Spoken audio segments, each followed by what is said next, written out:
लोकाभिरामं रणरंगधीरं राजीवनेत्रं रघुवंशनाथं कारुण्यरूपं करुणाकरंतं श्रीरामचंद्रं शरणं प्रपद्ये।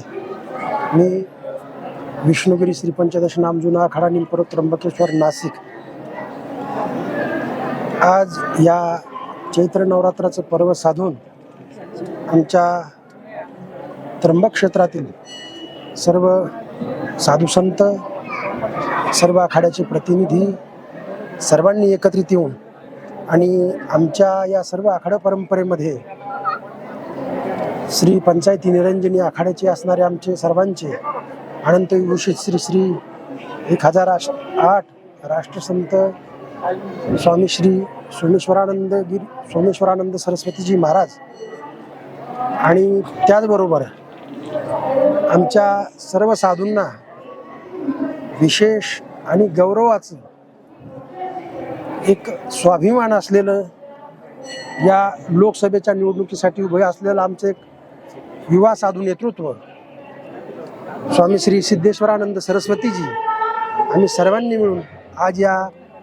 प्रभू श्रीरामांच्या मंदिरात येऊन आरती केली आणि प्रभू श्रीरामांकडे अशी प्रार्थना केली की आमचे स्वामी श्री सिद्धेश्वरानंद सरस्वती यांना आपल्या या नाशिक जिल्ह्यातून भरघोस मतांनी आपण सर्वांनी विजयी करावं आणि आमच्या साधूंवरती विश्वास ठेवून आत्ताच आमचे शंकरानंद बाबा बोलले की रावणसुद्धा या ठिकाणी साधूच्या वेशेत सीतामैयाला न्यायला आला होता, परंतु आज या देशाला एका युवा नेतृत्वाची गरज आहे, एका सनातनी नेतृत्वाची गरज आहे आणि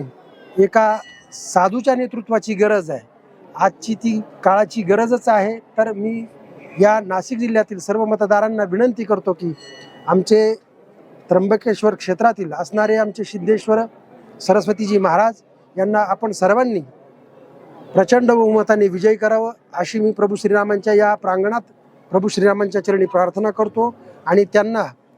पुनश्च एकदा आपण सर्वांनी प्रचंड